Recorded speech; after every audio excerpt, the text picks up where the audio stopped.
Hey everybody. So yes, we're back on crime. So today we're going to be talking about Tiffanie Ann Lucas. Tiffanie Ann Lucas. Yay, we share the same middle name. But on her Facebook it says Celine. So I'm confused.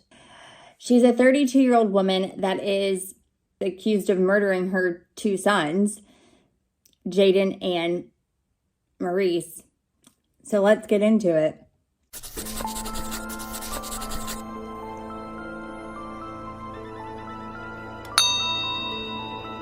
But first, let me introduce myself. I'm Elise Bradley. Welcome to my channel. If you're new to my channel, thank you for stopping by, and I hope you stick around to see the rest of the video. And don't forget to do all the things that YouTube tells you to do. If you are returning, thank you for returning. I really appreciate it.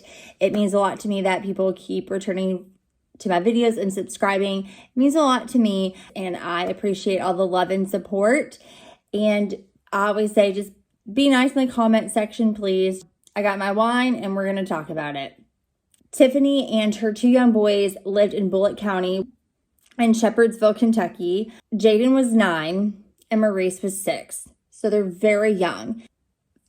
One of her son's fathers is deceased, and the other boy's father we don't know that much information about at this point in time. But these two boys seem to be loving life, and on her social media it seemed like she really loved her boys and that they were her world. Her Facebook profile says Jay and Peanuts World Forever. She posts pictures with her kids. It seems like they've done a lot of activities together. She seems like this doting mother that is just all about her little ones. They went to Boo at the Zoo this year. They dressed up in Star Wars costumes. She took videos. Boo at the Zoo is a lot of fun. My husband and I took our little boy to Boo at the Zoo. It's a great time, a really nice event that you could take your kids to, walk around, get candy, dress up, and just a really nice contained environment. Also, you can drink alcohol, which is always really nice to have a beer while your kid's on a sugar high, right? And then she was posting pictures of this cool place that I'm gonna look up now, where she took her boys, where they were throwing paint everywhere. If you were to just be looking on the outside, looking in, you would have thought that everything was fine. You wouldn't have expected her to do what she did.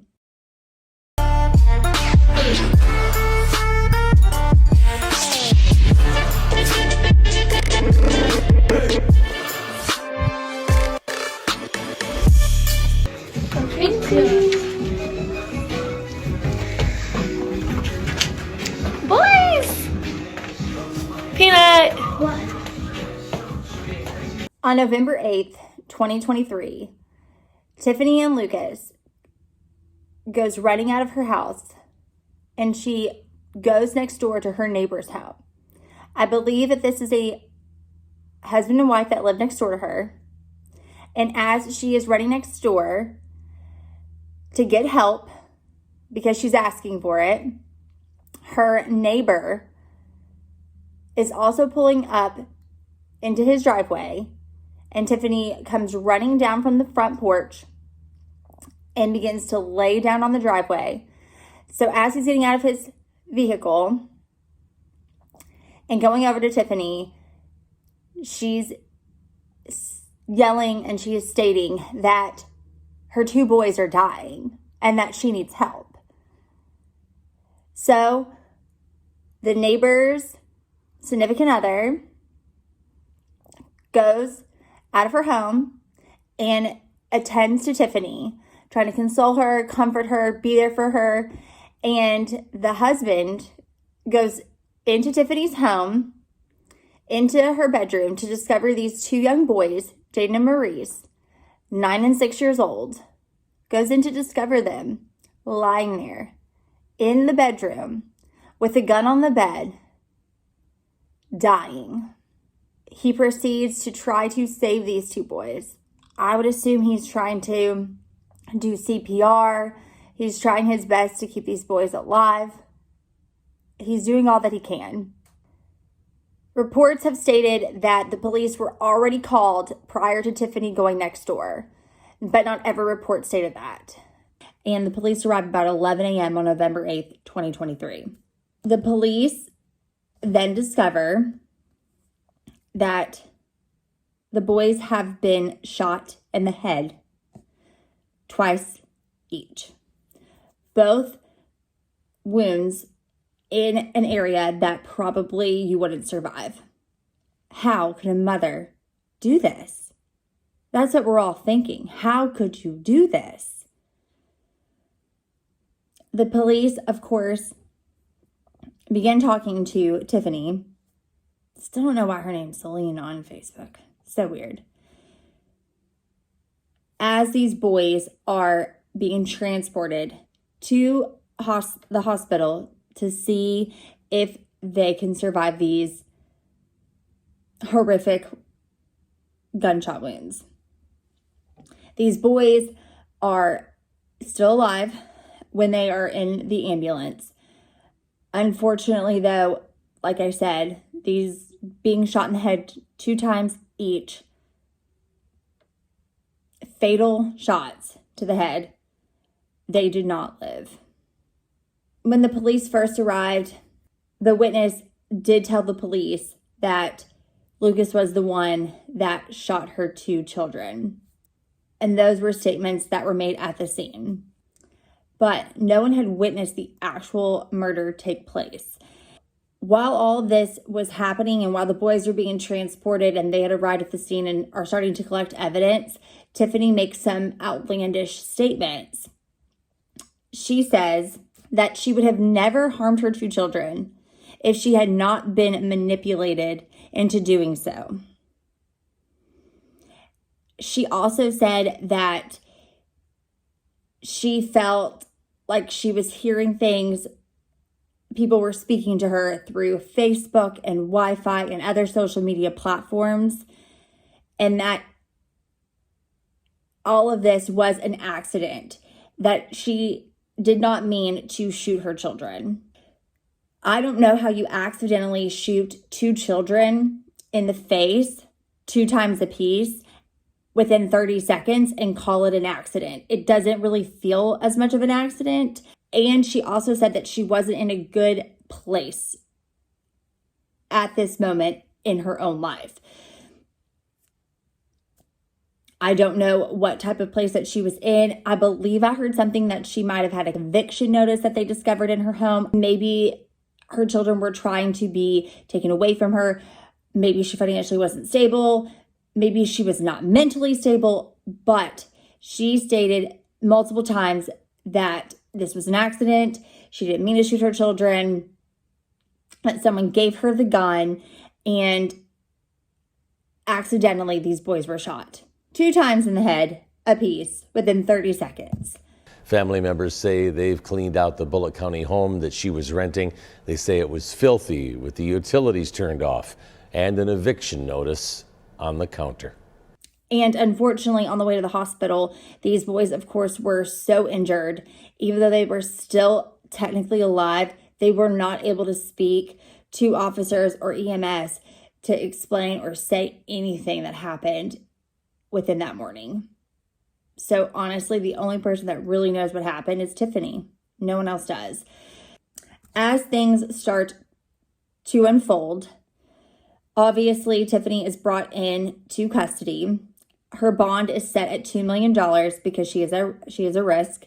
And this case is going to go to trial because there is reasonable doubt and there's probable cause. Also, we do find out that Tiffanie had some prior things that had occurred. As she's brought in, little things start to come out. Right before her preliminary hearing, we start to kind of figure out some things at that preliminary hearing. Detective Beal is one of the witnesses that takes a stand at her hearing, and he's the one that says that she stated to him that it was an accident. She also stated that she was so stupid and she didn't know why she was stupid. She said that someone gave her the gun and that it was laid next to her nightstand And I don't know if that was her way of saying that the gun was open and available for anybody to grab and use. But these two boys were both shot in the head. I doubt they shot each other. It seems pretty impossible. I don't know how she's going to go about this. I don't know. But at that preliminary hearing, more comes out about her as an individual. So we find out that many years back, Tiffanie had been arrested for drug abuse. And she had spent maybe a month in jail. We also discover that CPS has been called on her multiple times. And no one really knows why nothing was done about that. Honestly, CPS will have to explain themselves, especially as this case moves forward, because it doesn't really explain why did they not do anything. Why didn't they take more initiative? What gave them the reason to allow Tiffanie to keep these children? We just don't really know. So multiple family members, people around have tried to call CPS on Tiffanie. Apparently in Kentucky, from sources that I've heard, that honestly, it's really hard to take kids away from children, especially, or children away from their mothers, especially in the state of Kentucky.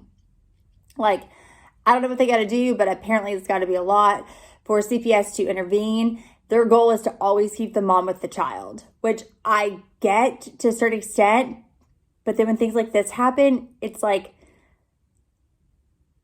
when is giving these kids to these moms and keeping them with the parents the best for the child? But Maurice's stepmom, Michelle Rice, who was at the preliminary hearing, said that she had called CPS because she was worried about the safety of the kids and that she just really didn't think that she was a fit mom.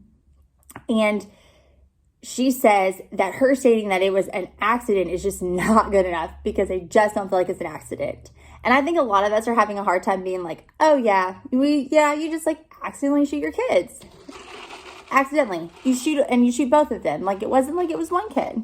And like the gun maybe dropped on the floor or, accidentally shot them. I mean, we're talking like 2 kids were shot 2 times apiece in the head, and it's an accident. I really wonder what this evidence is going to show. And we also find out about the Ring doorbell. So Tiffanie did have a Ring doorbell at her home that was able to corroborate the story, but also to tell more of the story itself, because you can hear things on the Ring doorbell that placed pieces of the puzzle together. So the 4 gunshot wounds were inflicted within 30 seconds. And then in less than 5 minutes later, Tiffanie is running out of her house yelling for help. So the evidence is stating that it doesn't appear to be an accident. No shit. It was stated in some of the videos that I saw that because her criminal history was not extensive and the last run-in with the law that she had was a long time ago, that sometimes jurors have a hard time convicting a woman that is a mother and giving them the death penalty, because we have the death penalty in Kentucky. So they could seek the death penalty with this being the case that it is. And with her history of drugs, it very much could have been a part of the reason why she was hearing things from the Wi-Fi or thought social media was speaking to her. She could have made some things up in her head if she was extremely high. I don't really know. I think that we're just all trying to make sense of why somebody would commit such a horrendous crime to their flesh and blood. It doesn't make sense to me. And I feel that way with every single case that I have recently researched when it comes to women and killing their children.